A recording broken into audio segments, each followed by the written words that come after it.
Hello everyone, and welcome to this Dominion War special on Operation Return. Once again, we are joined by... Well, me, Dr. Alex Clark. Thank you.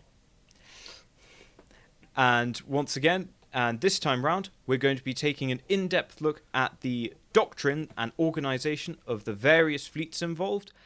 So without any further ado, I suppose we should just get right to it. And I should say, Venom has promised that they are going to try and keep us more on track than we were last time, so we don't wander down as many little sideways as we did. I think this is a hiding to nothing, but Venom's going to try. So you can all bear with us as Venom tries to keep our conversation somewhere on track. It's fine because there's the full tangent cut for the members. Yes, if you want to become a channel member and hear all of the tangents and ramblings, there you go. Basically, it probably about doubles to triples the length of the video. Oh, easily. So what we'll actually do is we'll go through the doctrines of the various fleets in as quick a time as we possibly can, given previous precedents. Yeah. But yeah, so we'll just kind of quick fire through it. So we'll start actually with the Klingon fleet because, well, partially it's the first doctrine that I designed / hatched, observed, and obviously it's the first one we actually see chronologically because we do see this in the Klingon invasion of Cardassia, which of course predates the Dominion War, and it's also a good way of then setting the ideas that are then being taken into the Dominion War. Mm-hmm. So our first formation is the Squadron. Yeah. Which you can see here, which can be 3 to 5 ships. It depends how it divides up.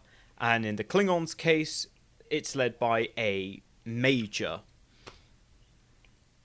It's in simple terms, the Klingon doctrine and most of their Klingon operations seem to come straight out of Gorshkov. Sergei Gorshkov was the guy who basically built the Soviet fleet in the Cold War. And I do love, there are lots of people who try and revisionist history and try and downplay his power and precedence. The guy managed to be chief of staff of the Soviet Navy and in charge of it from 1956 till 1985. So he served through, that's Khrushchev, Brezhnev, and... He gets all the way to Gorbachev. He gets all the way to Gorbachev. Yes. And he had actually served as a senior officer under Stalin before that. So this man is a survivor. This man is a survivor. If there is anyone who wants to think that he was not in charge of Soviet naval development in that period, good luck to you, because no one survives that long in the Soviet system, that many changes of leadership, and aren't very capable of burying the bodies. But there is a reason he goes for this style of strategy. He is very much that a nation-state's naval power is not just about their war-fighting ability, it's about their ability to use the sea for economic purposes. And what I mean is, you're basically focusing your entire... Everything is around the sea. And with the Klingon 6, everything is around space. Everything is around their space capability. So these ships... This is an incredibly flexible tool for using all the things you need to do in terms of space operations. If you need to do an attack, if you need to do defense, if you need to do convoy protection, if you're doing reconnaissance, everything you need to do, you've got enough ships to do it.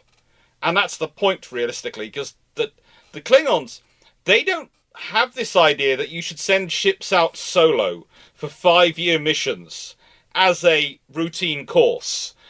They actually think that, hang on, what happens if one of those ships if that ship gets bounced, and then we never hear about what bounced it, so we can't learn anything? And it's always better if you have a multiple. So by having a basis of 3 ships, it makes it far more difficult for anyone to... Because basically, if you're going to fight them, you have to constantly think of, okay, where are they? And they can do that whole thing of one being cloaked, one attacking, one decloaking from another angle, and that can keep their opponent constantly unable to be, constantly off balance, constantly unable to be sure where the next attack's going to come from. So it makes a lot of sense. Known as wedge et ket, cloak and dagger. And yeah, particularly for taking on larger targets for the bird of prey, that's a big force multiplier, because as we see in Way of the Warrior, of course, there's probably, I think, 3 birds of prey holding up a Galor. Yeah. Which, tonnage-wise, that should go a certain way. That's the point. If any one of them was engaging that ship solo, they'd win it. In terms of the Galor versus those birds of prey. But the moment you have 3 versus it's a case of, well, it can't afford to concentrate its firepower on any one of them. And it's the same doctrine which torpedo boats use against larger ships. So it's what destroyers used against larger ships. It's a case of, how come when we talk about it, the Battle of the River Plate, if you look at that battle, historically, the Royal Navy, if you put any of those ships individually against the Graf Spee, realistically, Exeter has something of a chance because she has 8-inch guns. Theoretically, the 6-inch cruisers might be able to get a mission kill solo, but they're probably going to get smashed by the 11-inch guns first. The thing is, when she's dealing with 2 of these Leander class and Exeter combined, attacking her from different angles and being as aggressive as they were, she can't afford to concentrate her fire in either direction, because if she does, that's just going to give the others free rein. So she can't concentrate her attention, so she's constantly divided, and so she's getting mauled. And it would have been the same scenario had Graf Spee continued north up the African coast. She'd have run into 8 Traber-class destroyers, and that would have been probably good like Vienna for her then. Because 8 destroyers would have gone, ooh, a single cruiser. Cute! Dinner! Yeah, and just gank them. Just gank it, yeah. Yes, yeah. Because there's 8 of them, they'll come from different angles, they'll be deploying smoke, and they're coming in to get the torpedo kills. Yes, and also that you mentioned that the Klingon bird of prey is a torpedo boat. Partially, it depends on what era we're talking about in terms of its mobility. Because I think back when we see the Klingon bird of prey in the 23rd century, it seems a lot less dynamic. And my suspicion is that there were some engine upgrades that took place in the 24th century, and also the torpedoes it had back in the 23rd century were far more powerful, because in the 23rd century it seems to be a U-boat, and then suddenly in the 24th century it's more of a fast attack ship. I think that probably fits also the prevalence of the cloaking and the fact that, to an extent, some of the understanding, it's only when you start reading about the way destroyers and torpedo boats use smoke during World War II, you start to realise that, hang on, realistically, the use of smoke is more like the cloaking systems than necessarily a submarine, because a submarine can attack from being submerged. Yes, that's... A submarine can attack, it's always hiding. It's not coming out of hiding to fight. Yes, that's more like... It's still attacking. That's like firing while cloaked. Yes. And if you're not firing while cloaked, then you have to start thinking, well, hang on, what are you going to behave like? You're going to behave like a destroyer, which, as I described in Attack on the Graf Zeppelin, how they would, the Graf Spee, how they would do it. They would have used smoke. They'd have laid down smoke, and they'd have used that, because the smoke has all sorts of fragments, and it makes it hard enough for radar, realistically. It makes it almost impossible for visual, and you just keep attacking out of the smoke. You keep attacking out of smoke, and if you really are being cruel, you wait till darkness, and you use darkness combined with the smoke to be attacking out of, and you just make it a nightmare for anyone to be dealing with, because suddenly there's ships appearing at close range, firing guns and torpedoes at you, and then it dives off and disappears. Yeah, and you have no way of reacting to that. Yes, because by the time you're orientated to engage that ship which just appeared, there's another one coming around at you. And another one, and another one, and another one. And every time, the British have a whole formation, it's called a box formation, which is literally, they position the ships off, and they have roughly their own quadrants in a box. And they can use it as for a division of destroyers, which is 4, and they can have them at the 4 corners of the box. Or they can use a full flotilla, which would be 8 destroyers, and that's the 4 sides and the 4 corners of the box. And you take it in turns that 2 ships will attack. And if you have 8, 2 ships attack at once. If you've got 4, 1 ship attacks at once, and they're constantly coming out of a different quadrant. And they are coordinating together, and so if you're the ship stuck in the middle, as far as you know, they are attacking and then disappearing, and then you're getting attacked from another angle, and do you keep engaging the ships which you previously attacked you and ignore the ships which are now currently attacking you, or do you attack the ships? You just put them in a constant dilemma. Yeah. And basically with then the next level up, we just kind of increase the scale. So the next level up is a wing, which you can see here, which basically consists of several squadrons combined. Again, this isn't necessarily just what you see here. This can include all different kinds of ships. But essentially, you're aiming for something, for the Klingons, it's going to be something in the range of 9 or 10 ships, generally 10 ships. And this is now, you have, different options here. So you have a Votchar wing, which is a fully capable Votchar group on its own merits, because you've got a torpedo Votchar, which is the one top left, and that can launch torpedoes. It can also launch fighters. You've got the command Votchar, which is the one in the middle, and of course that can be used as a command and control ship. And you have the two gun variants of the Votchar with those massive prow disruptor cannons, and it's supported by 2 wings of bird of prey. So you've got then the ability to use those birds of prey and, a little bit independently, but then you've also got this very heavy firepower to fall back on. Oh yeah. It's your standard scenario is probably going to be your command and your torpedo hang back, and your 2 disruptors go forward, each one coordinating with a wing of the the little birds of prey, because it just helps. It just works like that. And of course, the other one you've got is an entirely bird of prey formation, which again you could have operating alongside. You could then use the birds of prey with the Votchars as more defensive force. Yeah. To make sure no one can get at those those fighters and those torpedoes. Yep. But it's about options, and it is about giving yourself a flexibility of options. Yes, and that's very critical, particularly to Klingon Doctrine, because their command structure is so devolved. It's so much about that individual initiative of the commander.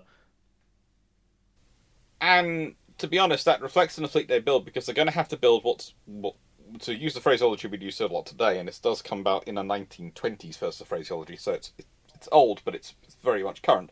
A balanced fleet. They're building a fleet which is both balanced with their operational goals and their technology. Yeah. But it also can be internally balanced to the missions. Yes. To their realities. And the fleet commanders are expected to make the most out of this. The next level up is the brigade, where we take 3 of these wings and put them together, and this is a brigade. And basically, the idea here is that this is a force that is well-rounded and capable of taking on a portion of the enemy force for its completely independently for a given amount of time while reinforcements arrive. But this is a completely independent combat unit. And this is completely copied out of Soviet doctrine, because they called their force of this size brigades, no matter if they were at sea or at land. Right, okay. That's vindication. Yeah, basically, that's completely out of Soviet doctrine. They called them brigades. They called them brigades of destroyers and brigades of this and brigades of that, and it's always fun when you're reading through, because you're going, and then you realise that on occasions the reason their officers get quite so many medals is because they take part in land battles with their troops, with their sailors actually functioning as a land brigade. Right. Yeah. So it's fun. Effectively, what you have here is you've got a bird of prey wing, and this generally throughout a brigade it will be pretty common that you will have a light element, a medium element, and a heavy element. So your light element, that could be all birds of prey. That could be some birds of prey with heavy birds of prey mixed in, just give you a bit more firepower. Katinga wings, where you have 4 Katingas protected by 5 birds of prey. And then, of course, various forms of Votchar wing. It's not just the regular Votchar wing. You can have heavy wings, which mix Katingas and the torpedo Votchars. all these kind of things. But the idea is that, so there's a bit of variation between brigades. There will be a brigade that is designed for, fast attack and reconnaissance, and another one that is more geared towards an assault role. But overall, they're all capable of independently giving battle. Mm-hmm. Yeah. And it's useful to have such a force structure because, again, you're thinking about it in terms of what the Klingons are doing is building up organic capability at every level. Mm-hmm. So at every level, it's a case of, okay, I'm going to beat this, I'm going to have to bring overwhelming force. Which means I've now justified engaging this level of force, which means I have to bring even more force. Yes. It's actually a very good deterrent tool. Yes, because you know what's following behind the next formation. Well, you win against this formation, that's great. You've just defeated that, so you've just justified the next formation that's coming along. Yes, there's now a worthwhile target. Yeah, and that's the other problem with the Klingons, in that they are not going to be shy in coming forward. No. Now, this can cause trouble. It can cause small forces to engage stupidly and run themselves out. Mm-hmm. But usually the Klingons, it means that even their largest forces are going to press themselves quite hard into you. And that's going to cause you trouble. Yes. Well, and of course, that's kind of the danger of the brigade structure, is that one brigadier, he gets really stuck into whatever it is he's doing, doesn't see that there's an ambush being manifested around him, and actually he's falling into an enemy trap. Yeah. And that's also part of the reasons why you have these self-sufficient light forces, because you can put them on your flanks. Mm-hmm. And if someone's trying to trap you, they're running into that. That's a problem. We should maybe not be here. Okay. Or we should try and attack the attack. Yeah, that's a that's the thing you could. That's the fun thing you can do with ships, and especially with spaceships, is you can go. Is the force in front of me pinning me down? If not, the flanking force. There are two flanking forces coming for me. Which one looks weaker? I will go and hammer into that one. Yes. And then I will turn their ambush into a counter ambush. Yes. Or alternatively, have I kept some of my forces back in reserve, hidden behind that asteroid belt? Ooh. How about you come out and tag team behind one of the trapping wings and just annihilate that, and then we'll roll up the enemy fleet. Mm-hmm. Which is basically what happened at the Battle of Sector 72 Epsilon, was that just essentially a bird of prey formation gets around the side and then of the Cardassian line, and then suddenly, you've got other elements then rolling in, exploiting that opportunity, and they're just going. And so, that's what the Klingons are built to do. They're built to exploit. Mm-hmm. Your only option to fight them is to play, almost in a way, very, very conservative. Yes. Because, you have two options. You either manage to completely counter their bluff and overwhelm them, mm-hmm. or you do it no mistakes. Yes. You play no mistakes. And you don't give them an opening, and you wear them down. Because the one thing the Klingons really aren't built for, and I would say this, they aren't in their structures built for, is attritional warfare. No. They aren't built for attritional. Yes. But that means you have to be built for attritional. Yes. And as much redundancy as they build into their ships, etc., there are no real fleets in the StarFleet universe which are really built for attritional warfare. Possibly the Dominion, because they don't care. Mm-hmm. But, no one else really is. And even the Dominion really aren't, because as we discussed in the previous part, they're not really balanced in the middle. No. But that's something we'll come to when we look at that fleet. So I'll just finish off here with the what the whole Klingon fleet looks like. So that is four brigades brought together in this particular instance. There is also a Negvar, but you can take or leave a Negvar or a Vodley battlecruiser. But essentially you have 4 brigades, all kind of semi-independent. If you're going to have a general in charge, he's going to want a big ship. Yeah. They're going to want a big ship. Well, unless he's Martok. They're going to want a really big ship. Unless it is Martok, of course. Yes, but the thing is, Martok almost has the small ship because of his status. Mm-hmm. Because he's lower caste. The thing is, you either have someone who has such exceptional status that they don't need the trappings of office to have their power. Yes. And they almost turn the paradigm on itself. They don't need a big ship to be powerful. They are powerful. Yes. Most admirals, if they're going to command that kind of fleet, they don't have that kind of personal power and presence. They're going to need the big ship to give them the authority to command that fleet. Yes, because you can imagine a brigadier commander, because this is the part of the way the Klingons work, of course, you can challenge your senior officer if you believe he's being incompetent or cowardly. And you can imagine a command watcher rocking up, and then what are you going to do? Fight him in your command watcher? Or are you going to be in a Negvar and say you really want to try this? Yeah. You really want... Look at how big a ship I can command. Mm-hmm. The thing is, once you're Martok, who's going to dare do it? And you're almost daring them to do it and to challenge them and making them feel more stupid challenging you by being in such a small ship. Yeah. Yeah, you're just so above that kind of petty squabbling, so to speak. No, you're not so above it. You're so beyond it. Yes. That if they dare, they're going to end up in more trouble than it's worth. Yeah. That even if they win the fight, the result is not going to be good for them, so just don't do it. Yeah. Yes. So, I mean, in this instance with the Klingon fleet, we've got, obviously, your central formation. That's quite hefty. You've got Barrels, Katinga wing, heavy Votchar wing with 2 torpedo and 2 gun Votchars, and a Negvar.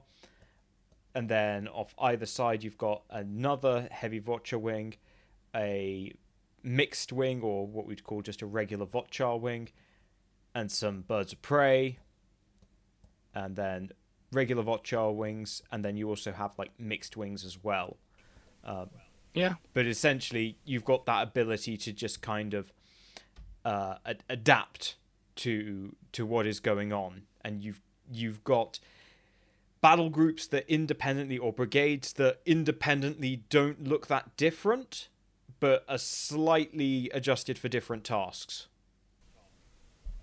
It's a combined force, but it's each brigade has an emphasis, but it doesn't have a specialization. Yes. Yeah, that's the best. So they are general purpose brigades with emphasis. Yes. So they're capable. They're balanced forces. Yeah. So I suppose then the next question is, so who do you think we should cover next? Do you think we should cover the other side of the Allies, so the Federation, or should we cover, to contrast, one of the adversaries?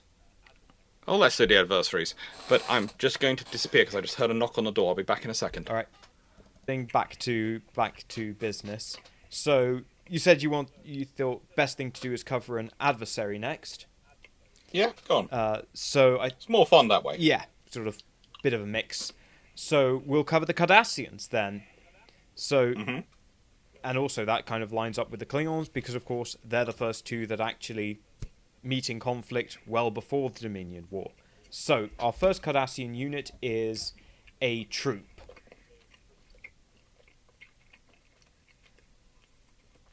Which, it almost feels like there's a very, how do I put this politely? The Cardassians run slightly senior in their command structures. Okay. They always seem to have very senior officers in charge of things. Mm-hmm. So, I mean, this particular would be led by either a Gull or a Glyn. Yeah. Obviously, that completely depends on what ships are in the troop, because obviously you're probably not going to have a Gull commanding 4 Hidekis, but you might have a Gull commanding, say, 3 Galors. Look, to me, the Cardassian command structure always seem to be focused on very, very tight control. Yes. Yes. Very, very tight control. And again, if we consider the forces in our own history and own experience in the world which have tried to be very tight control, they often can become very senior officer heavy. Mm-hmm. Yeah. And you actually don't trust the officers until they are a certain rank of seniority. You're almost in ways acting against the idea of people taking initiative on their own. Absolutely, yeah. I mean, when you consider the state that Cardassia was prior to the military takeover, or at least as if we are to believe Gul Madred, David Warner's character in Chain of Command, it's not like they probably had a particularly educated populace to begin with. No, Cardassia has issues. Apart from being a trapped former Bajoran colony. Oh, we're going there, are we? Oh, yeah. Dear. But, yeah, so essentially one of the things you'll see as we take this up, because you can call a troop equivalent to a Klingon squadron, no problems, it's about the same, it's either 3 or 4 ships, that's fine. Where you see the difference is in the next grouping up, that being the line. Yeah. Which is basically, you take 2 troops, and generally one troop will be of smaller ships, and the other troop will be, so it'll be of 4 smaller ships, and then the other troop will be of 3 larger ships. So of course, this here is a battle line, which is, 3 gallows supported by 4 Hideki. But there's, of course, variation to that. It's not necessarily... There isn't always this big discrepancy. And I would say, frankly, again, it shows their tightness of command, but also shows a lack of flexibility of command. Because as you build up upon them, and as you build up the differential force structures and the things they can bring together, you're honestly putting yourself in a weaker situation. Realistically, if they were going to put together something like a line, it should be probably to fit with Cardassian doctrine to actually deliver what they want. They'll be talking about 8 small ships to 3 to 4 large ships. Because they need to be able to cover those big ships. Because the way their firing arcs and everything is designed, and their systems are designed, you need to cover below and above. And the smaller ships. Yeah. You can't afford them to have them in line with you. They have to be below or above you. And realistically, if you have them forced, you sort of have a pair between each of the ships, and a pair on each edges, one above, one below, in terms of the pairing. That's going to give you a far more flexibility for what they want to do. But there again, yes, that would then mean you're making it a bigger unit, and the bigger your unit, how do I put this? The lower your ratio of senior officers to personnel becomes, and that means you have to allow people to at more junior ranks to exercise more independent command. Yes, which is the big marked difference between the Klingons and the Cardassians. Because in the Klingon system, in a nice way, with the Klingon society, the Cardassian structure would last about 3 seconds. Yes. Yes, someone is going to challenge someone above them. Well, the reason is no one's going to be going to have the freedom to be able to get the honor, to deliver the tactics, to show their capabilities off the way they work best. In terms of Klingons, the Klingons, in nicest way, when we're looking at their operations,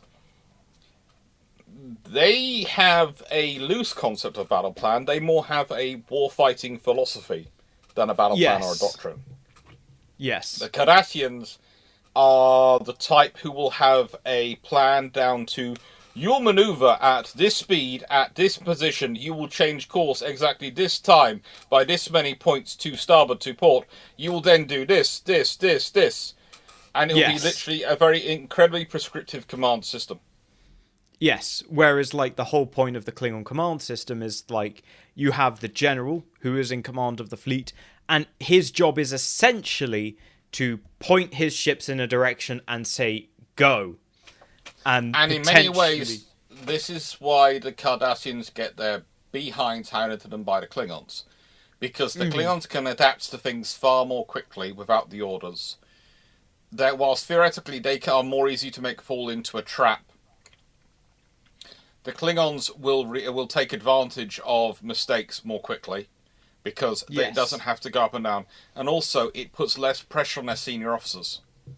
Their senior officers aren't having to spend so much time micromanaging their forces. And that's one of the reasons why I think Gul Dukat and quite a lot of the Cardassians get quite so blindsided by the Dominion, because they spend most of their lives micromanaging their forces.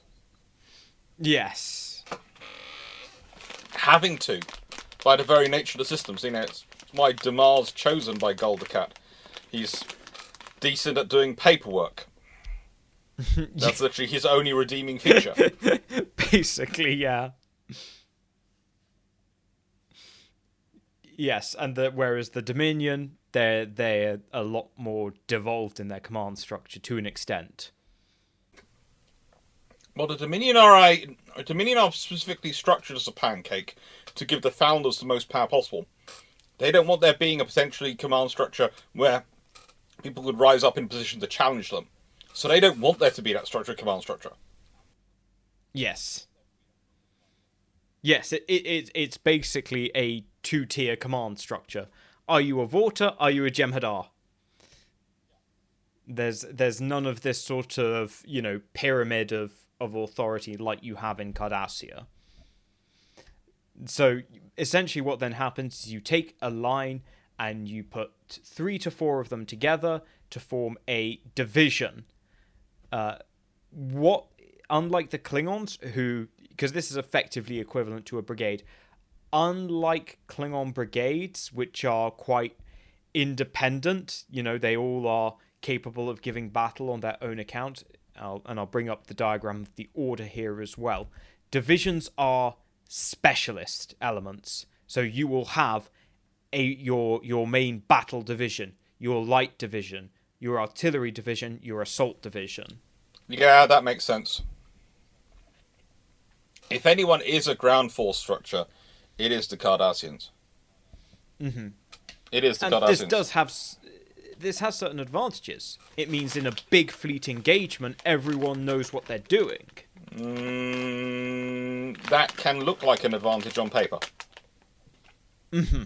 In practice, that means everyone has a fixed role and specialist, and suddenly if the enemy doesn't do what you want to do, you can't react as quickly. Yes. I also wonder, is that perhaps where Gul Dukat then also, why he's able to hatch a plan quite effectively for Operation Return, or at least countering it, is because actually, as the defender in that scenario, he's able to shape circumstances to his liking so that, Starfleet will behave in the fashion that he wants, rather than when you're the attacker and the defender can take certain steps to make sure that you behave in ways that they want you to. You can do that to an extent. In an extent, he's got 2 advantages. One, the full strength of Federation is not there because he's dictating the timeline. Because it's destruction of the minefield that's dictating the timeline. And 2, he also is, in many ways, playing the game based on the idea of those reinforcements coming through.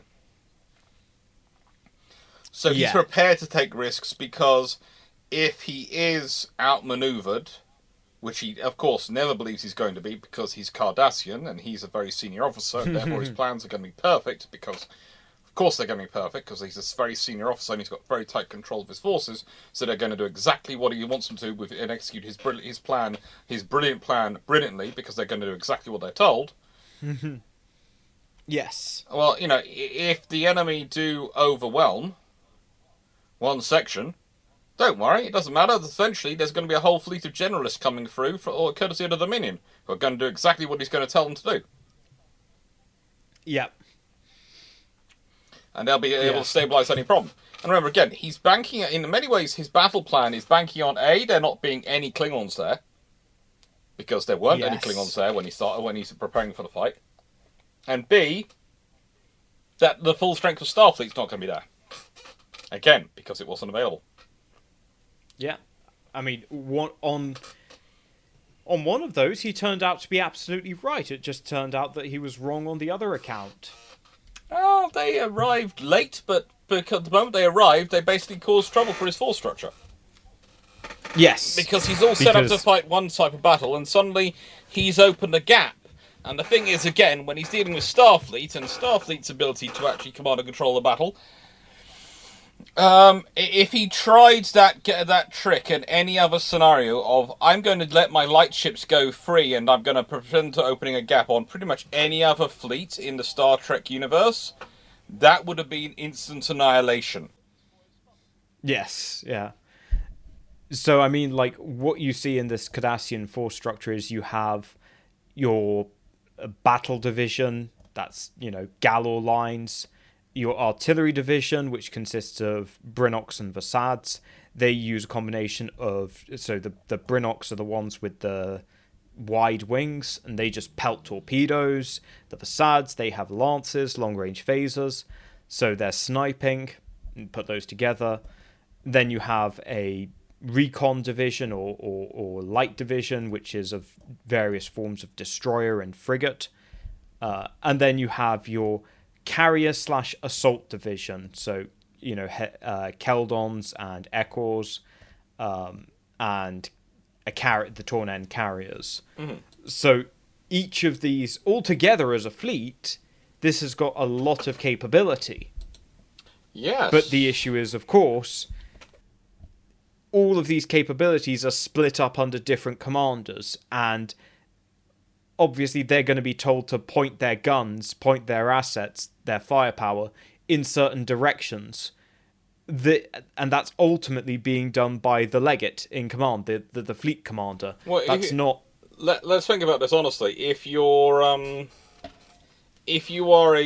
let's say one of the battle line formations, and you're trying to fight through, and you need to coordinate for your heavy firepower to come from behind you, and the heavy assault unit. You don't have any assault units under your own command. You have to call up to your legate. Yes. And get them and persuade them to support you with them. Persuade them to abandon the plan they already have and what they're already using the stuff for to support you and what you're doing with it. Yes. Yeah. And that just complete inverse of the Klingons, where you're a bird of prey commander and you've seen an opportunity, you get on the horn to be it a Votchar wing or a Katinga wing and say, I need long-range supporting fire, and it's there. Yeah. Let's be honest, you're probably racing for the hole with the with the Votchar wing actually trying to race alongside you, trying to get in there first. Oh, yeah. That too. That's more the problem for the Klingons. But no, for the Cardassians are a very strict structure of command. And that works when you're fighting an enemy who is going to play by those rules, or an enemy who is not prepared to play by any rules because they are too small and too weak. Yes, which is a thing to bear in mind with the Cardassians is, yes, they fought Starfleet in the Border Wars, but if we go by certain forms of beta canon, and this does make some sense, the Cardassians had previously fought conflicts with the Talarians, which I think they probably didn't do terribly at because it's the Talarians, and the Zenkethi.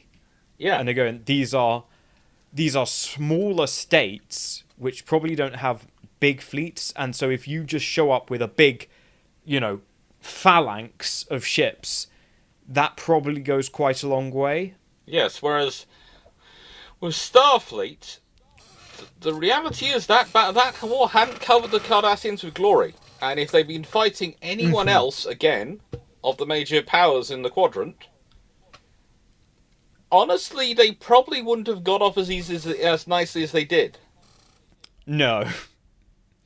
No. And indeed, that's probably partially why they end up then losing so badly to the Klingons, is because they've taken these bad lessons forward. Yes. Because also, nice as it was Starfleet, the thing is Starfleet wouldn't oppress it. And Starfleet are... They make great pains of claim they're not military force. And the trouble is, you can tell they're not a military force. But the trouble is, at certain points they need to be one, and they almost need to actually have the thing of, right then, do we have a reserve fleet, or do we have something which is full of people who are quite prepared to be a military force for when we need them? And again, I've discussed before with you, the squadrons of defenders, of Defiant type ships, etc., or something similar to that level in each system. You can't afford to be too strict in your thinking about these ships. You have to let them intermingle and cooperate together more. Yeah, I mean, there's something to be said about that idea in terms of, earlier periods. Earlier periods where, critically, prior to the advent of the attack ship, things like Defiant, Jem'hadar fighters, Hidekis, all those kind of things, or at least those being used in that way. And in fairness, that goes up to relatively close to the Dominion War. Of course, obviously it's a parallel universe, but in yesterday's Enterprise, when the Klingons are coming after the Enterprise in that episode, they're using cavorts. It's 3 cavorts. Mm-hmm. Those are not Burrell-class birds of prey. They're obviously bigger, more powerful ships, and it's like that's kind of applying that rule of there's a minimum size you have to be in order to actually participate in a capital ship engagement.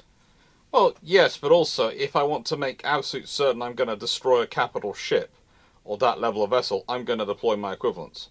I might win with 3 smaller ships. I have a chance of winning. I'm definitely going to win with 3 equal size ships. Yes, yeah. And why would I muck around? Why would I take the risk of losing if I'm a commander? Yeah, if you can, yes. Why would I take the risk? That's always the thing of, as I try to explain in terms of naval warfare, fleets don't go out wanting to lose ships. They're prepared to lose ships. They have to be as part of the job. They don't want to lose ships. And so you don't send out penny packets to the job. That's why things like the deployment of Force Z in the Second World War, you can tell that's pushed through by the politicians, and the Royal Navy's arguing the whole way through it, because the Royal Navy doesn't deploy battleships in pairs. And nicest way, they wanted to deploy those ships to Trim Connolly, Ceylon.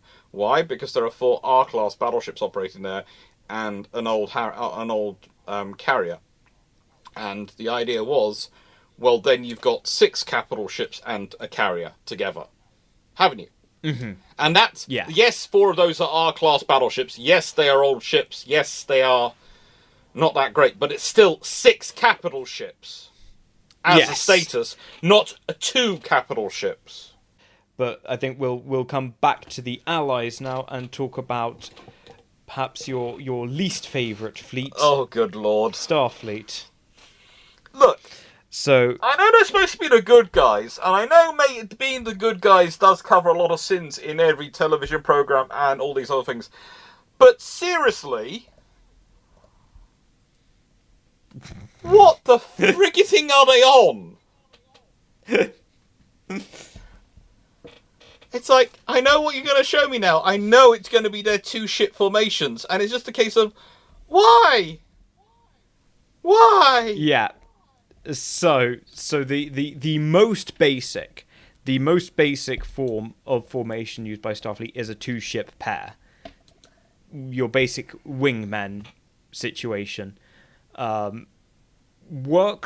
probably works better with big ships than it does small ships, would be my guess. This is because they have the solo 5E missions. They really have no understanding of how it works how it should work. Look, I love Starfleet, but there is a reason why pretty much everyone in the world had decided that cruiser squadrons were 4 ships, and the flotillas and the basic unit destroyers was going to be 8 or 9 by World War II. Pretty much everyone in the world had come to roughly the same figures, and as destroyers grow bigger, they drop down to roughly 4 ships per flotilla, but that's literally because they've grown big enough now that they are the size of small cruisers. And the cruisers are still 4 ships. The cruisers are still 4 ships. Right. And the reason, you ask people, okay, so what's your battle squadron? 4 ships. What's your carrier squadron? 4 ships. Cruiser, 4 ships. Why 4? Well, A, there's the whole peacetime generation of capability, but in wartime, that means you have enough whilst operating in pairs is fine, and we wouldn't ever call them a wing unless we're an air force, and even then they don't call them a wing. You want it to be something which can actually support and adapt each other. And realistically, if you consider, again, go back to the Battle of the River Plate, HMS Cumberland was supposed to be there. She wasn't available. But that would have been 2 of 2 on either side. So it would have been 2 light cruisers on one side and 2 6-8-inch cruisers. I don't want to call Exeter a heavy cruiser. I just don't. She's a cut-price counter. She's a very good ship, a very good crew. They do a lot of hard work. But once you realise that the whole thing of building York and Exeter was about saving money, so they built ships which actually ended up costing as much as a full-price county, but had less guns. And whilst they were supposed to save on tonnage, that only works out if you can build 5 of them for the same tonnage as you can build 4 of the regular counties, and they only build 2, so you don't even get the tonnage beneficial of having that 5th ship. So it's pure Starfleet. Starfleet would do that sort of thing, and so did the Royal Navy. It's just She's a very handsome woman, but hardly a heavy cruiser. No, she's got 6 guns. No, she's a cut-price county. She punches above her weight a lot, but that's one of the reasons why she ends up with the trouble she does. But honestly, again, with Starfleet, they are... The other thing they need to work on is their senior officers and who's going to be in charge of these things. Because the thing is, what they do is they put captains in charge of everything, and they don't give them a staff. They don't give them anything. Even the blooming Klingons, who hate paperwork, have staff officers. Yes. Yeah, when like Gowron shows up in the latter half. Yes, he has a small flock of assistants around him. Poor Martok spends his entire life hating the fact he has a small flock of assistants around him. It just causes him actual physical pain that he's surrounded by these people. But it's what you have to do. There's like this old guy, isn't there? Yeah. Like this old chap, and he's like his Walter, basically. Yes. You sit there and you look at some of these things and you go, oh my lord. But the whole thing about Starfleet is, realistically, their actual building block is the individual ships. They build their ships to be individually capable all-rounders, and so they want to build upon that. And I can understand that to an extent, but the thing is, again, as I've said before, and I will say many times, I object to the concept of sending a ship off on its own for a 5-year mission. I object to that on a fundamental level. When you're sending a ship that far away, yes, it increases the cost dramatically if you're sending a second ship. I know, it increases the cost by 100%. But it is far, far safer for your crew and far more sensible for your operations capability.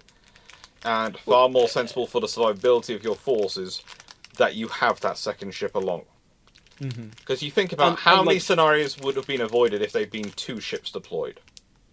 Oh yeah, the Starfleet but what you have here is a wing in Starfleet, and this is kind of in grand battle. This is your basic unit, and the idea behind it is that you can split this up multiple ways. You could split it down the middle in half. You could split it the other way and have your ambassadors doing one thing, your Excelsiors doing another thing, and then you could even split it into 4s where, you've got 2 ambassadors, and then 2 Excelsiors and 2 Excelsiors. and each of these are able to tightly coordinate between one another. Yeah. You know, the fun thing about this is, for StarFleet, this looks like a brilliant idea on paper. It does look like a brilliant idea on paper. But the thing is, once you're looking at these structures, you're going, where is the support? Where is the interlacing? Yes, we can deploy these two for this, or we can deploy these two for that. And that makes a lot of sense. It does give you a lot of good ideas and good abilities. But it's not enough assets realistically for what they're going to be required to do. These are ships which are going to be expected to be fighting a large battle. Who is covering their sides? Who is covering their rear? What kind of formation is this working in? This is, yes, this is the central line, this is the heavy formation, but it's also, again, it's building up like the Cardassians. It's building up into, this is a force which is going to do pretty much the centre of the fight. They're not got much cover. As I said, in simple terms, the only people who that manoeuvre of, oh yeah, we're going to give way with just our light force and see what happens, can work against, because the only fleet which is similarly unbalanced, so that's unbalanced in their construction, is StarFleet. Yeah. Because realistically, that force, what it should be combined with, is about, let's see, there's 8 there, so about 24 Defiant-sized ships. Yeah. So that's also for, and then you go, right then, so we have a cruiser squadron, or rather, made up of 2 divisions of cruisers, each 4 cruisers in them, and we have 3 flotillas of destroyer/attack ships, whatever we're going to call the Defiance today, because I do know the rule of cool means that she gets bigger or smaller depending on what looks better, which always annoyed me on that one. Because she's cool enough being small, she's cool enough as the size she is. Mm-hmm. But you add that force together, that's going to be a scary force because suddenly that's got a lot of flexibility. Yeah.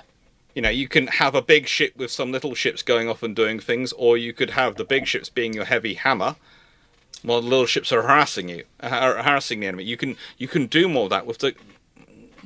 Let's be honest, Starfleet just basically builds cruisers for most of their ships. They are churning out variations on a cruiser. Yep. And as lovely as that is, as lovely as cruisers are, you never get enough mass, and you never get realistically enough flexibility. Yeah. There's a reason why navies in World War I and World War II were building more than just cruisers. Yeah. Well, and precisely because they spent all of peacetime building cruisers, and then war breaks out, war were declared, and then suddenly it's all about building the destroyers. Yes, because Starfleet doesn't really think through their building policy. Yeah. Any space fleet, any fleet of any needs to be setting. This is why I like the bird of prey. Yes. Because quite literally, at no point has any Klingon commander ever said, I think we might run out of bird of prey. At no point. Yeah. There are always more coming. There are always more. Yeah. Yeah. They're like the Royal Navy in World War I with the Town class cruisers. What? We have a Town class there? I've completely forgot about it. Oh, can it do its job? Yeah. Look. So when the Royal Navy, I just found a bird of prey behind the sofa. Yeah, that's basically what you have. There's always a bird of prey. It's the Klingon commander basically goes to the fridge and cramming for space with all their nice wine and their fresh worms and all the other things they're eating is. There's another bird of prey hiding in here. Get out! Stop taking up fridge space. That's the sort of thing the Klingons have going on. And then you have Starfleet going, we build a lot of very good cruisers. Yes. And what else do you have to do all the myriads of missions you have? We don't have enough ships. We've got so many missions going on. You know what could solve this problem? What? Building some actual small ships to just do the small tasks. Instead of having a frigating Galaxy class having to go and do run-around missions delivering medical supplies. So by this point in the Dominion War, these are the attack ship formations you basically have available. You have a wonderful variety that you can choose from Defiance with Mirandas, this sort of Excelsior era escort. I forget its name, but there's a couple. There's also one that's called the Clemson, which is mononacelled, but again with Mirandas. Or you can have Sabre with Mirandas. So basically, your choice is Miranda. You're taking Mirandas. Yeah. Yeah. You hope the opponent doesn't ask for their Miranda rights. It's just... Again, I like the Miranda class. I do. But that should not be your base unit of all your formations. Yeah. They should not be your most common asset by this point. Yeah. I mean, it's kind of the Miranda's own fault because it was just so damn useful as this modular platform. So, Starfleet, that's the 23rd century where potentially Starfleet Doctrine actually made more sense because they had to actually potentially fight a peer adversary. But we're not in the 23rd century. Yeah. No, you do have the Akira class in 24th century, but again, how many of them are actually built? Yeah, they certainly at this point in the Dominion War, they're not going to be particularly common, and you are going to be reliant on other designs for that particular role.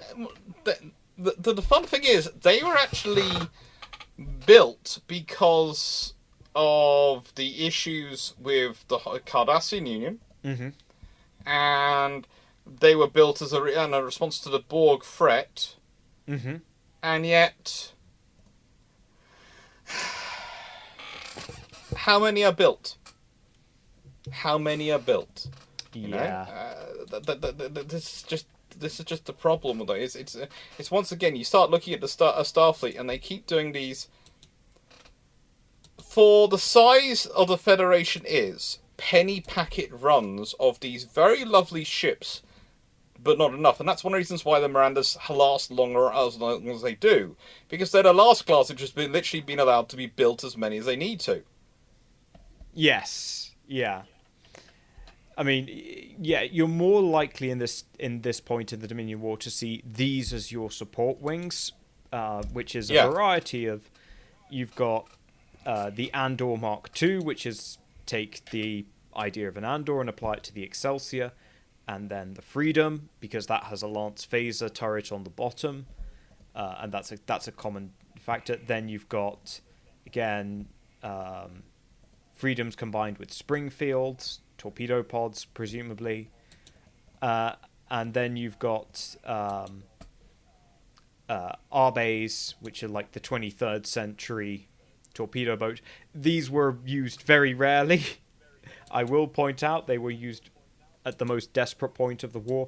I doubt any of them were used in Operation Return. If anything, they were probably used on the home front, on the main line, just while all the top of the line ships went to Operation Return. But in terms as of we your were looking at the map supporting last fire time, in nicest way, Starfleet doesn't have much of a choice. They go with what they have available. Yeah, and that is that is again a scenario of realistically. I know I keep returning to Defiance, but I just find it so frustrating whenever we're talking about this period.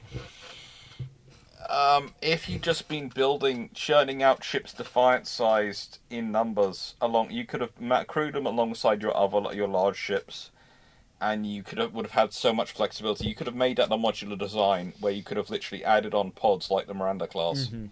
Yeah, and that's the other thing. If anything is crying out for it, it's the Defiance, because you could literally go, right then, where's the shuttle bay? Let's add a pod on. Yeah, I mean they basically have been taking anything that is of 23rd century vintage and just, that'll work as an attack ship. So it's not just the Miranda, the Akiazi class, that also gets thrown into that particular role as well. It is just anything they can get their hands they on.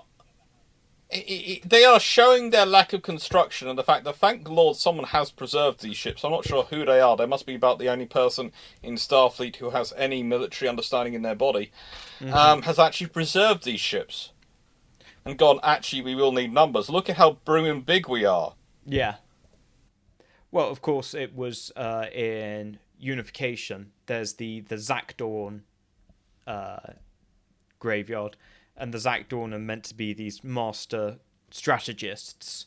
So maybe that's why. Maybe that's why the Zakdawn were like, yeah, okay, we'll take those off your hand. Possibly, but it's a case of, again,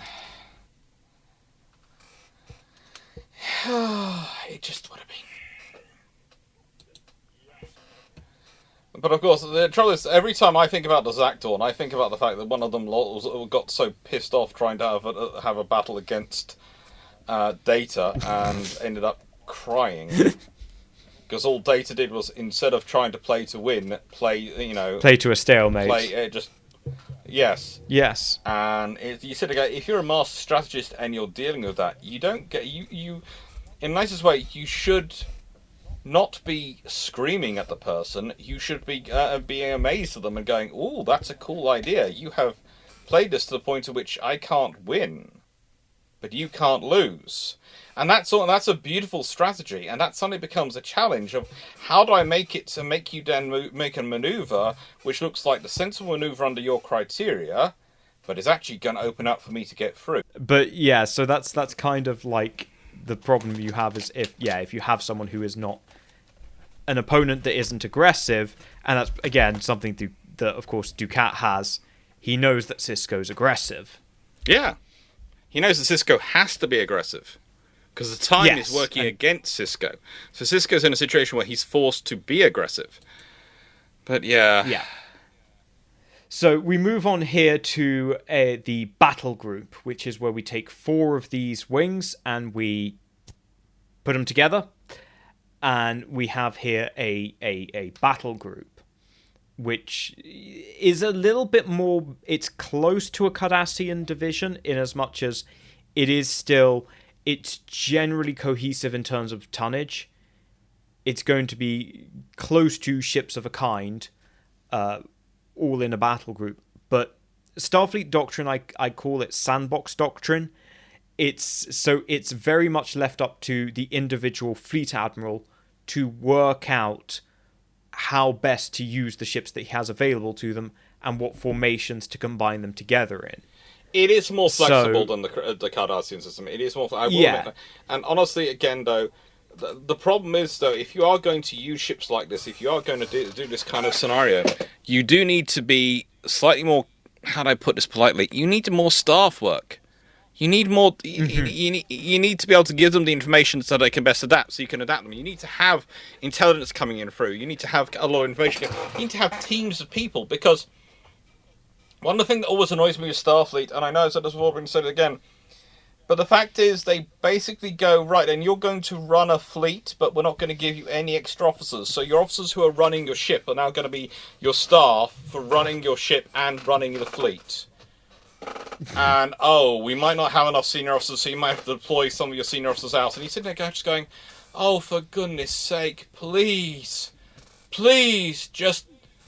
think it through and get some sodding extras in for this blooming show. Where is your Walter? All I've ever seen with staff is Tom Paris's dad. Based. The only one who ever had a staff.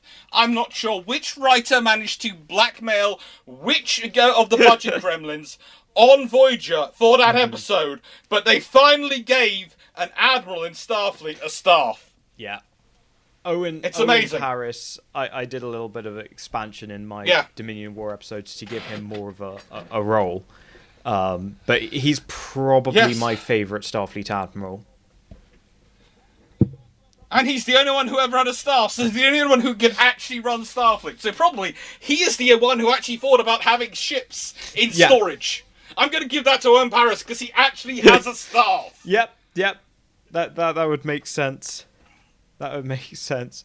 So anyway, to top off this logistical nightmare, as I say, that's just a battle group. Then we get to a fleet, your battle fleet, which, as you can see here, is a lot of ships and a lot going on. So, well, you see, that's what I call that's a nice thing on paper, but again, no one in their right mind would run their fleet like that. You might have the light wings, okay? You might have the light wings, but you then would have a couple of light wings. You'd have a couple of heavy wings, and you'd have your command wing. That looks like we've got an assault wing, we've got a battle line, we've got a this, we've got a that, and it also doesn't work with StarFleet because they build their ships as general purpose assets. They don't build their ships as role. They are ships with emphasis, not with a role. Yeah. The Cardassians build their ships with a role. The StarFleet build some of their ships with emphasis, but usually they're general purpose ships, and usually it's like the galaxies. Let's be honest.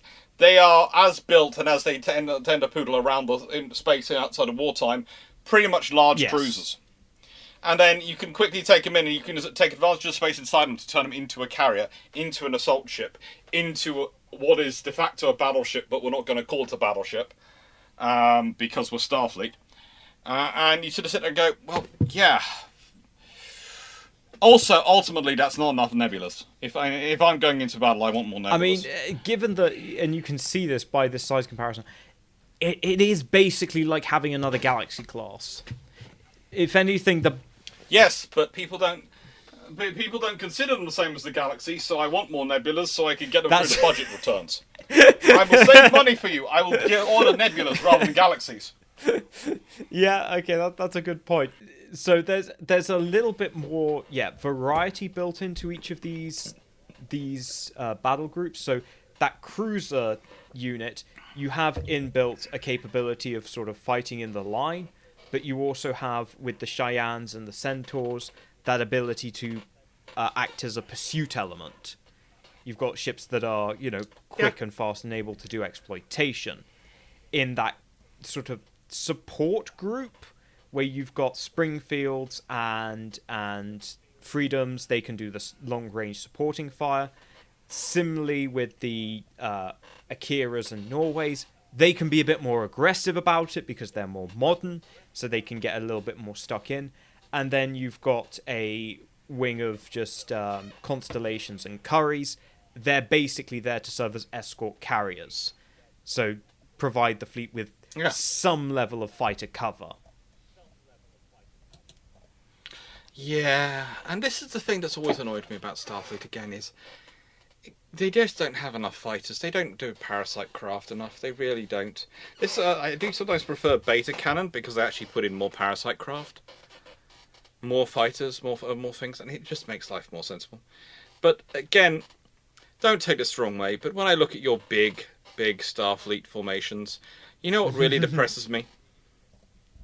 What's that? You know what's missing there? What's missing? Enough defiance, by any stretch of the imagination. Look, they're expensive. Yes, but if you're the Federation and you're in the nicest way, the easiest thing to do to be a defensive fleet, and this is what I find so weird, is they have this idea as a defensive formation, as a protective formation, they shouldn't build warships. Okay, no.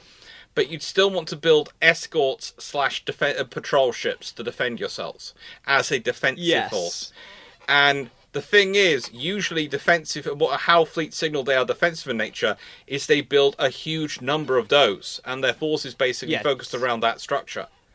And then they have the larger ships on top of that as their presence and reach and all the other assets, but their force is basically all these smaller assets. And that signals that's what they're there for. And the thing is, the weakness for Starfleet is realistically, they've got all these lovely cruisers, they've got all these lovely big ships. They've got nothing to frigging escort them.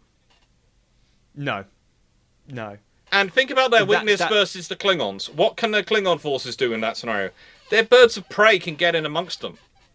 And what have Starfleet got to deal with that? Yeah, you've got your destroyer units, but they're going to be stretched pretty far and wide. Yes. There are not enough of them, and they are too much. They are segmented off too much. Yes, because also every single Klingon formation you come across, pretty much every single Klingon formation you come across, barring a few, will have organic birds of prey built into it. And if you're a fleet fighting and your equivalent number from the Klingons, you're going to have to deal with a lot of birds of prey.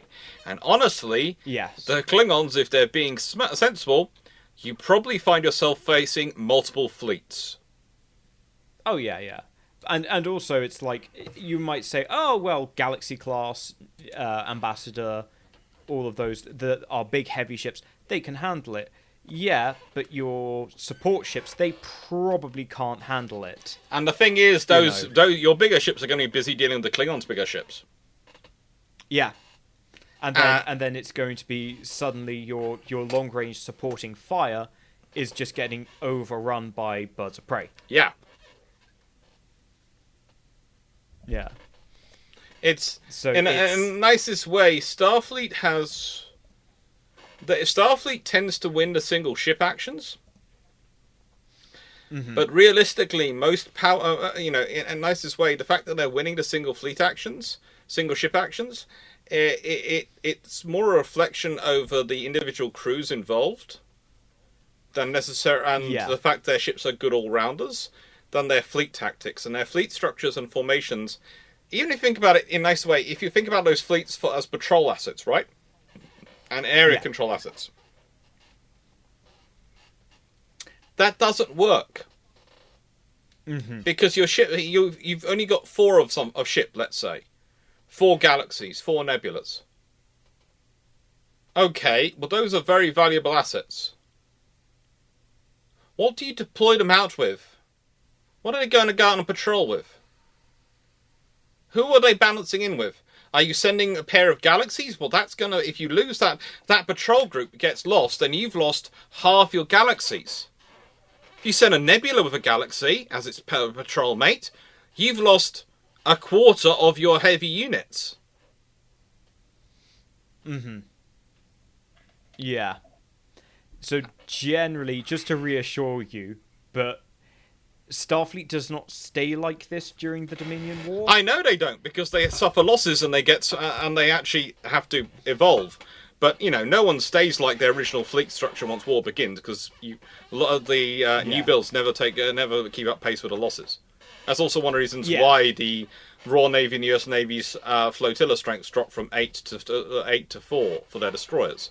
So they have more. They grow their flotilla numbers quicker than they can grow their actual destroyer strength. Yeah, so in the case of the Dominion War, one of the things we'll see is, a general decline, particularly at the larger level. So you'll try and keep your attack wings up at that sort of 8 ships. You'll also try and put like Defiance and Sabres together, because they're going to work better together than a Defiant and a Miranda. Yeah. But the other thing they're going to do is emphasize a lot more on frigates. And a lot of their main formations, instead of being 8 ships strong, will be 6 ships strong, because that's a little bit easier for a commander to actually manage.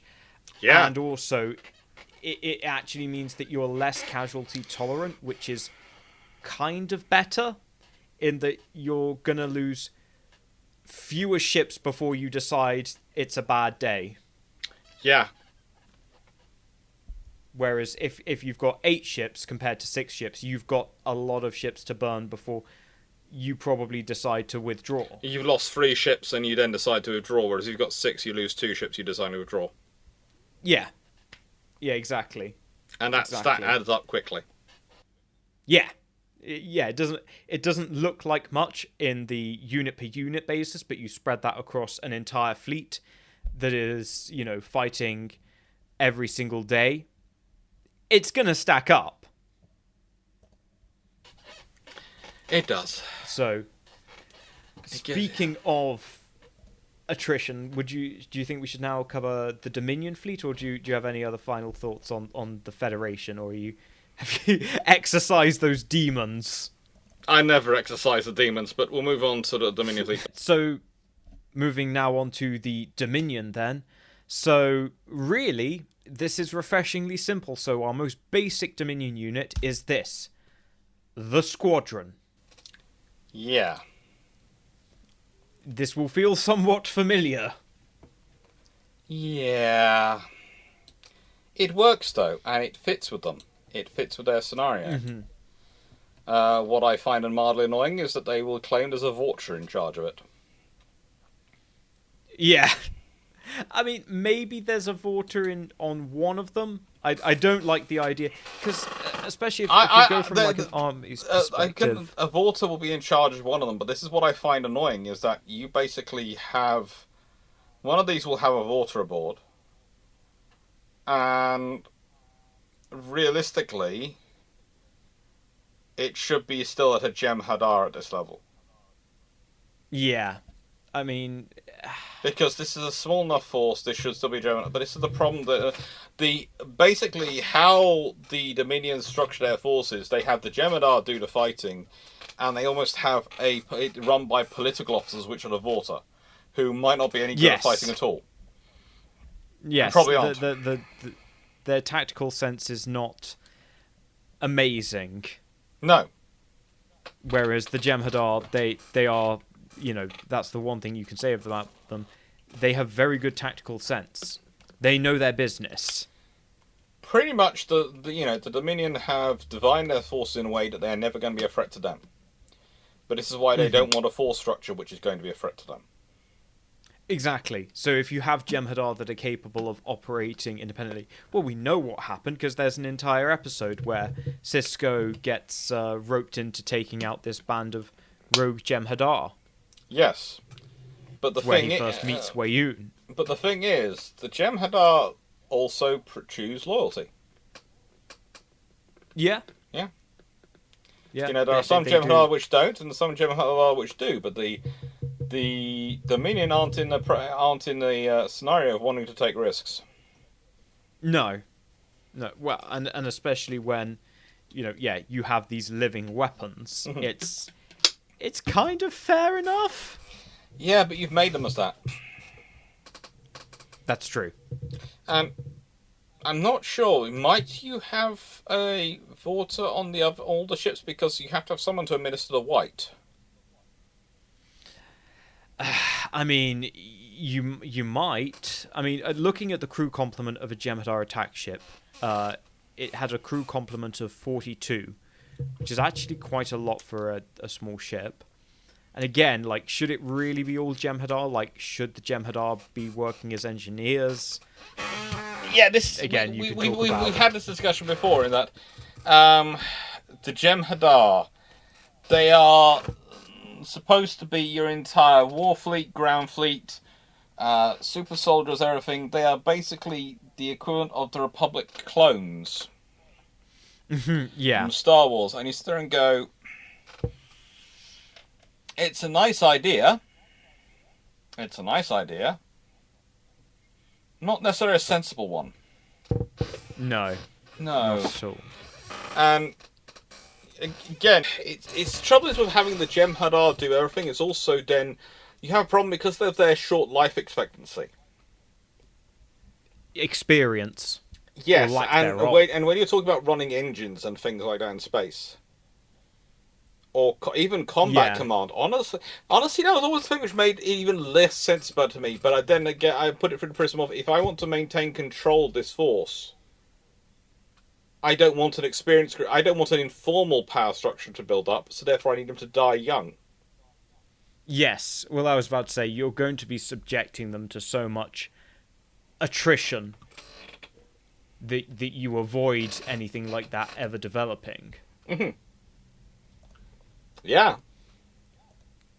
Because this is just a completely, throwaway formation. You're not going to care if you lose 3 Jem'hadar fighters. And simultaneously, they're also reasonably threatening as well. Yes. You're not going to care, but honestly, it's the thing of, in terms of all fleet structures, in terms of all scenarios like this, how do I put this politely?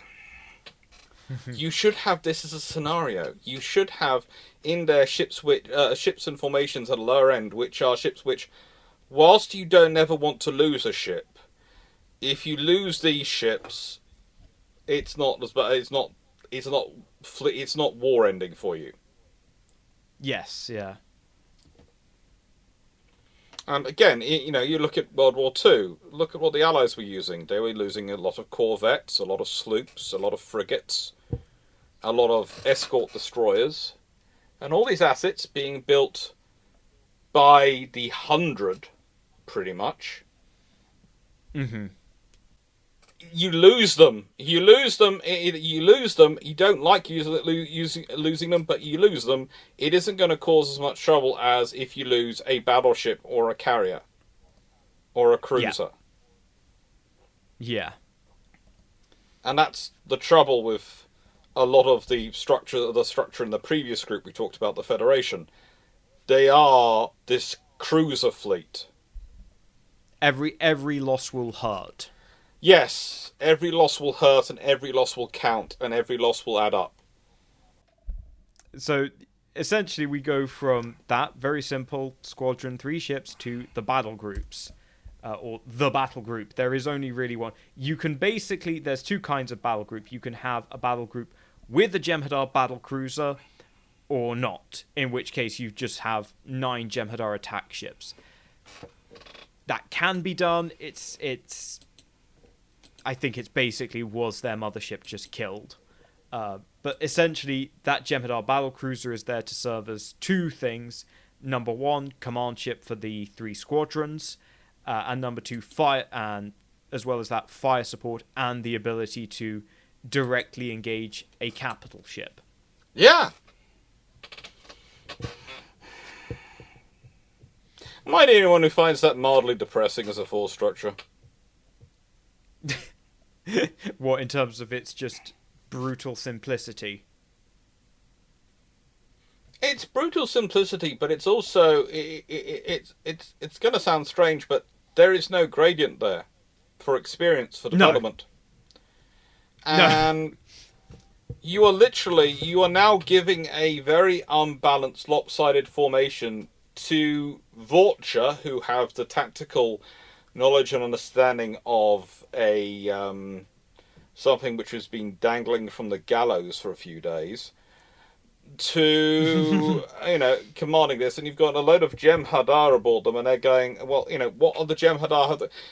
Maybe they can deal with the issues on a fighter, maybe, but on something which is big and as complicated as that ship's going to be, in comparison.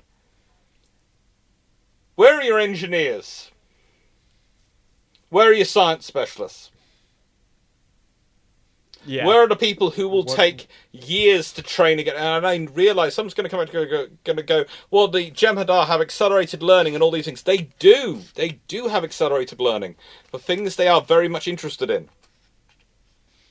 Yes, which is bayoneting people. Realistically, look at the good example is when there was one growing up with Odo. Yes. And look at what he was interested in. Look at how he actually hang around with, who he actually worked with and wandered towards and fitted with. And you sit there and go, well, okay, yeah, that's what they're like. That's their structure. That's what they've been programmed to be like. Yes. And so, yeah, you can get away with it at the smaller Jem'hadar attack ships, but take that up to a cruiser. You do realistically need servitor races in the Dominion who actually make this work. Yeah. But equally, the argument being, well, for every 9 of these, there's 1 cruiser. So you don't have as many. I mean, I say you don't have as many. You're still, that's 1-to-9 ratio, and these are not small ships. These are not small ships. They are about 650 meters long. Yes. So they are easily Galaxy-class sized ships. Yes. So you have an incredibly imbalanced fleet. Yeah. You started to see the reason why the Klingons absolutely make mincemeat of the Dominion so often in battle. Well, so the thing is, though, is that I feel like the Dominion are the best place to counter the Klingons, or at least fight fire with fire, No, because let's be honest. Swear, whenever I look at the fleet structures and I look at the formation structures, then look at the television programs and I go, "You guys are nerfing the Klingons in these fights." Because the Klingons have such flexibility built into their battle line. Okay, yes, in the nicest way, for the attack ships, the Klingon, they can match in against the bird of prey, yes. But the thing is, the bird of prey can call upon the Vorcha above them.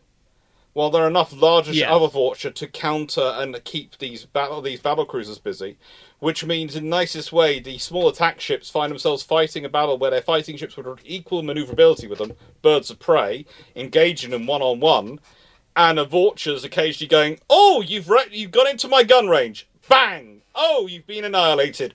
Okay, carry on, friend. Go get another one." And that's the problem, you know.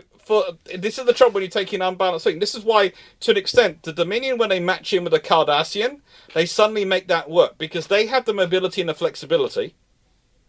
Yes. That they can cover the things the Cardassians can't. And the Cardassians have the whole mid-range force, which can actually deal with the other things to keep it busy. So that that these forces can do that. They can go and engage the Klingon bird of prey, you know, one for one. They can go, look, you've got a free ship set, we've got a free ship set. It's going to be fun now. Yeah, I mean, the idea is that, one-on-one, a single Votra is not beating a Jem'hadar battlecruiser, but when is there ever going to be a single Votra? Yeah, why would you fight that battle one-on-one? Who said we had... No, the Klingons are for honourable victory. That doesn't mean it's stupid loss. Yes. Fighting with honour is one thing. Being stupid is a completely different other one. Yeah. So you're probably looking at least 2 Votra. I think that any formation that has Votra in has at least 2. And that's the mixed wing, which has 2 Votras, 3 Katingas, and 5 birds of prey. Yeah, which means your Katingas and your birds of prey are going, "Ooh, we've got some Dominion for lunch." Well, yeah, what would probably happen is that, the Katingas would actually hang a little bit back, do the sniping. The Votchas go in close, they harass the cruiser, and, initially, the fighters are going to actually have the advantage, because it's 9 of them versus 5 birds of prey. The birds of prey have cloaking devices, and obviously, once they lose that cruiser cover... The Katingas are going to be going, bye-bye. Oh, did we take out your entire fighter in one go? Yeah, they are just going to melt them with their lance phasers or heavy disruptors. So, that's not going to be brilliant. But the argument in favour of the Dominion is that while you have this unit of 9 and individually, it has its shortcomings, it is nothing that cannot be made up for with scale. Oh yes, and it's that Legionary 10. You know, you can scale up. You've got 10s, so you can scale it up. So you now got 10. Okay, so I've got 3,000 ships. I immediately know that 1 in 10 of those is going to be the battle cruisers. Yes. So of my 3,000 ships, I know I've got 300 battle cruisers coming and 2,700 for these fighters. Yes. So you then scale this up to the Dominion division, which can be between... Generally, it's 4 to 5 battle groups. At weakest, maybe 3. They try to avoid ever letting it get to that, because that is then a very weak group. But yes, it will be. But you then have 5 Jem'hadar battle cruisers, and... Well, that's 9 times 5, so that would be 45... attack ships. That's going to back itself against a Klingon brigade. Really? You know, that's 50 ships against a Klingon brigade that is generally 30 ships. Yes, but why am I bringing a brigade to fight it? It's the equivalent strength. You would probably be encountered But yes, if you put up the chances earlier are- picture of the brigade next to that, if you think about this scenario, okay, to an extent, you have a problem in that your Vultures are now going to be 1-for-1 versus your battlecruisers. You've got your Katingas to call on, though. And you've got your Birds of Prey. So your Birds of Prey have the ability to cloak and cause trouble. Yes. So basically, they're going to be using that. You're going to use your Katingas again as snipers to deal with your smaller aircraft, the Jem'hadar fighters, and try and off-balance that. And your Vulture are going to have to be nasty. They're going to have to almost operate like they are birds of prey. Yes. Absolutely. And the thing is, okay, if you let it get into a straight up battle where you're literally line against line, you're in trouble. Yeah, because they have the advantage. But why would you let them get to that position in space? I know Star Trek does, for some reason, have these great big line-on-line battles. And you sit there and look at them and go, in isolated space, you can go down, you can go up, you can go left, you can go right. You can find a way around it. A line-on-line battle is the least likely scenario to take place in space, because no one's going to be ringing up and arranging for it. Yeah, I mean, it's one of those things where, like, you could see the Klingons and the Dominion are probably best adapted to actually what a space battle will actually be, where it's going to be a running battle across a wide area of space with, your subunits. So the Dominion divisions and the Klingon brigades, they're the ones that are actually fighting, and you're ultimately trying to bring a superiority against one, whilst, of course, maintaining contact and keeping the others occupied. Ideally, what you do is want to get a scenario where the enemy is you're holding down 3 or 4 of the enemy divisions. Let's say 4 of the enemy divisions with 3 of your brigades, and you'll manage to hold them down. And so you can use your 2 of your brigades to go against the 5th enemy division. Yes, but of course that can lead to the scenario of the enemy doing the same if they manage to get one of your brigades in that group which is holding down separated. And so this is the whole scenario. This is the whole thing you have to deal with. You're trying to balance these things. So then, of course, just moving up from that, you simply have a Dominion fleet, which again, it's big. It's big. I mean, that's 50 times. That's actually 200 ships. The chances of that actually ever being, again, that it's very likely that would be degraded quite quickly. Again, partially because of logistics, and also because also it's fundamentally imbalanced.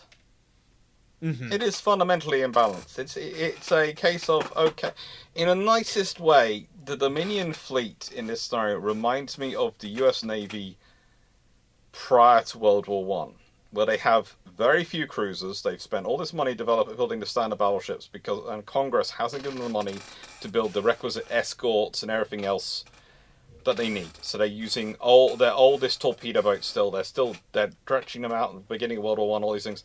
Eventually they build the 4 stackers, and as the US Congress often does, instead of building a small number when they need them and keep building a small number, they suddenly go, we're going to order hundreds, and they end up ordering so many 4 stackers they have enough for World War II as well as World War One. But leaving that to one side, this is the scenario here for the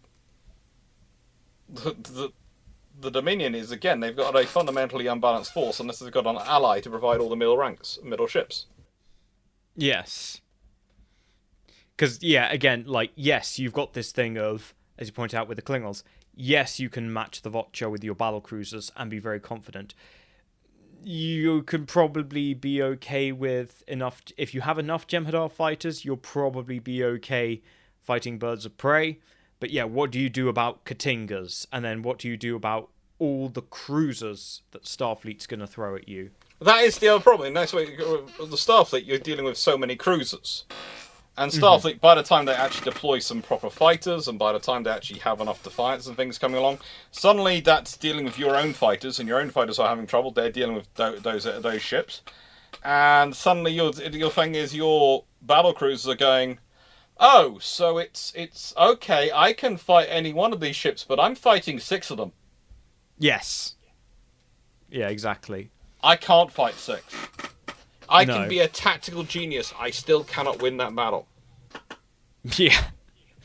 Yeah, and that's one of the things is, and I think it's fair to say that in the latter half of the war, it won't be unusual to see just formations of Jem'hadar fighters and no battle cruiser, where you just have a swarm of 9 Jem'hadar fighters, or several swarms of 9 Jem'hadar fighters, and it's probably because their battle cruiser just got isolated and killed at some point.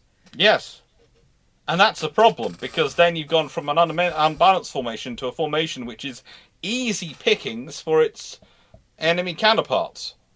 Because they're just fighters on their own. Yes. And so the big thing is, so nicest way, if you're fighters on their own, the Vultures can now concentrate on them, as well as the Kintingas. Yep.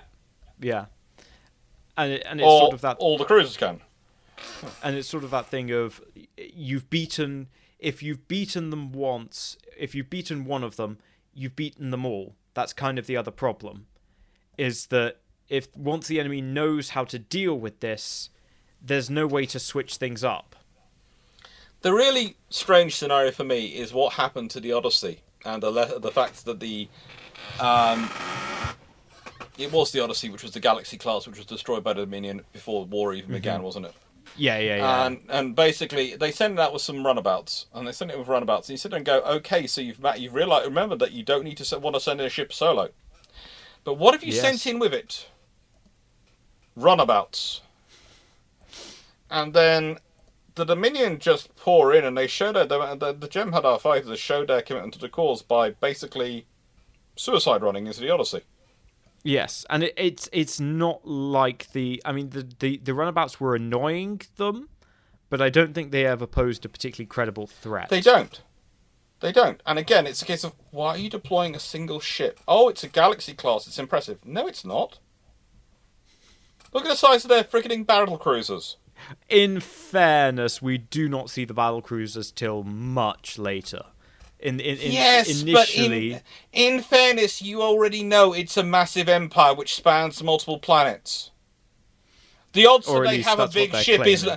Yes, the odds that they have a big ships is not exactly small on that it's not exactly small in that scenario, is it? No, that's true, yeah. And then that's the sort of scenario where you go, we're going to presume you have something more powerful than these smaller ships, because otherwise, how do you control a massive empire? How do you deter other people? Yes, so it's one thing to have the Jem'hadar fighter, showing up now and then, but if a planet actually decides to kick up trouble, you need something to show up to show that you actually mean business. And it's not just about the planet, it's about your peer competitors, because they must have been dealing with some peer competitors at certain points. Yes. You can't tell me an empire sprung up of that size and hasn't dealt with people in space and fought them. Fair enough, yeah. So, so why you believe... In the nicest way, that is almost them playing like they are... in Age of Imperials, the Age of Empires in terms of the Imperial Age on Earth, when you could send a gunboat or a large cruiser to show the, the locals exactly who's boss. Yes. And the advantage was the locals didn't have that level of firepower, didn't have a cruiser. However, when you're doing gunboat diplomacy against powers who are equivalent size to you, that's when you send battleships to say hello. And you send a squadron of them. There is a reason why in 1914 an entire squadron it's a division of Royal Navy battleships, one of the newest sets of battleships they actually have, dreadnought battleships, in the Royal Navy, is actually sent to Kiel to say hello to the Germans and take part in some festivities to brew friendship. To literally show them, look at how big our battleships are. Please don't think about this. And that was when both sides were pretending to be open friends. Not when there were the issues that were all going on between the Dominion and a Starfleet. Now, sending a Yes. full fleet is not exactly sensible. Let's be honest. Look what happened to the Romulan Cardassian joint fleet. Exactly, yeah. But But there's there's moderation. there is a vast distance between sending a fleet for conquest and sending a single large cruiser. Yeah. And on the flip side, it is, in the case of the Dominion, it is all size but no substance. Mm-hmm. Oh yes, it is. They have exactly one card to play. Substance is a threat against the changelings. Mm-hmm. Yes. Because if they allow their fleet to build up any kind of substance, any kind of depth, then it's going to have a command structure, which is going to have more than frigating Vorters. Yeah.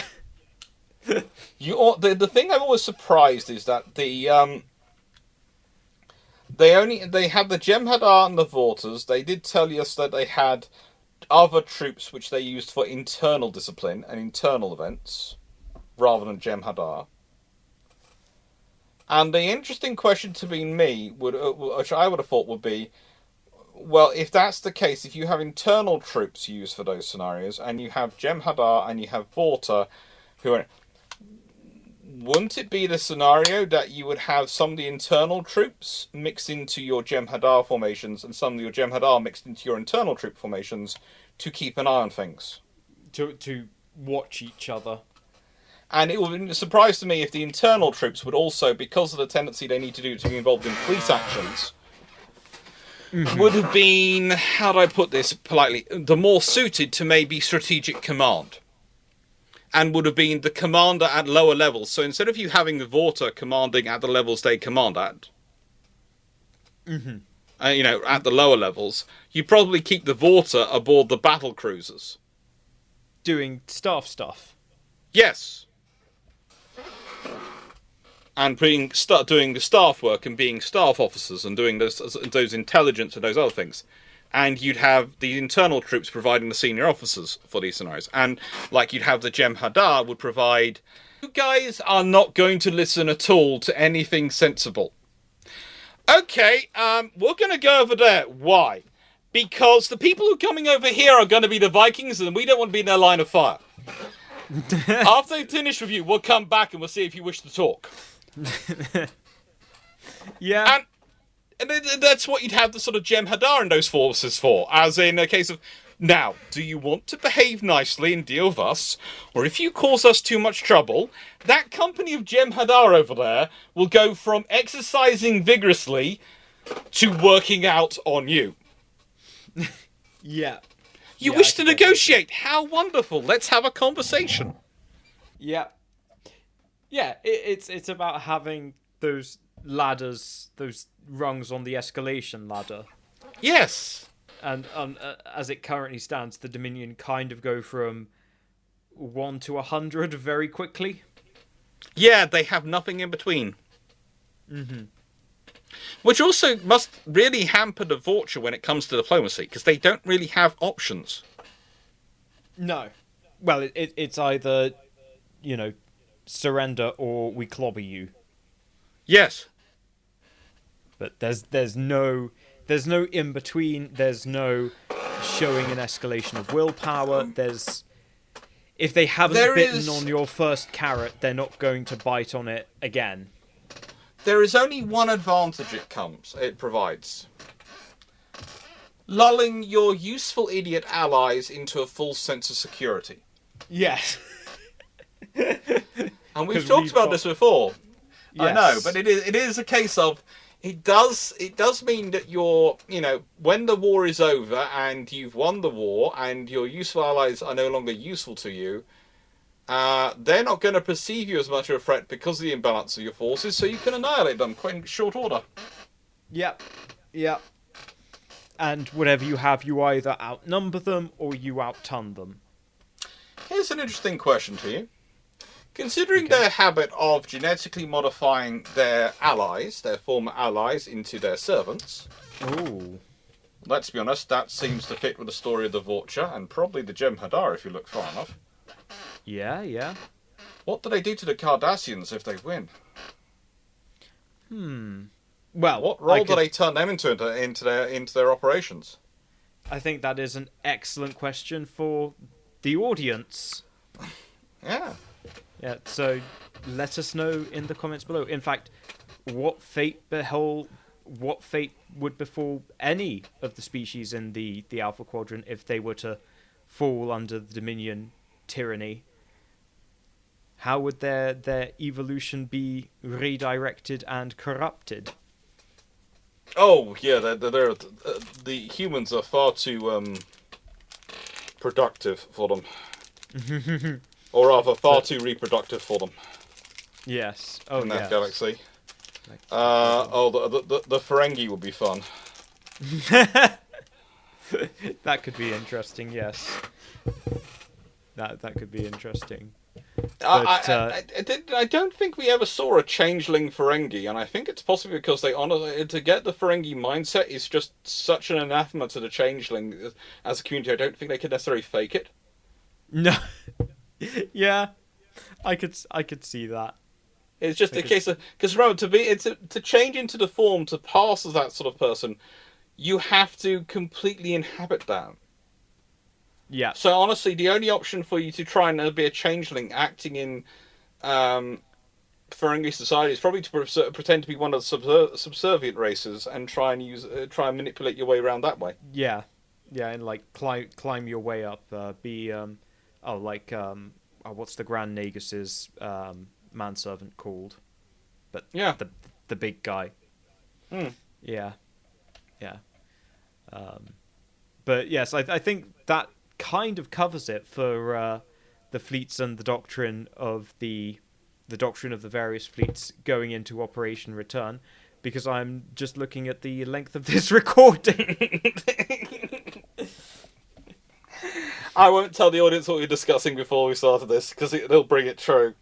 They might want it to turn into that scenario, but it will bring it about if we discuss it out loud. Oh, good lord. Oh. Yeah. Oh, I don't know. So once again, Alex, where can people find you? Oh, Dr. Alex, Naval History with Dr. Alex. As I always tell people, that I literally... It started the channel out as being a space for my students to find me as extra space in COVID, and it's then turned into a channel, and it's a case of... I really should have come up with a cool name like my best friend. I should have come up with something like Drakinafel, because that would have been far better and far catchier. But yeah, and now I've been going so long, I'm not going to change it. I'm not going to. It's a Naval History of Dr. Alex. It's fine. It's okay. It does. It works. Yeah, it works. It works. Oh. Anyway, so thank you guys so much for watching. Leave your thoughts in the comments below, and see you all next time for the actual battle breakdown.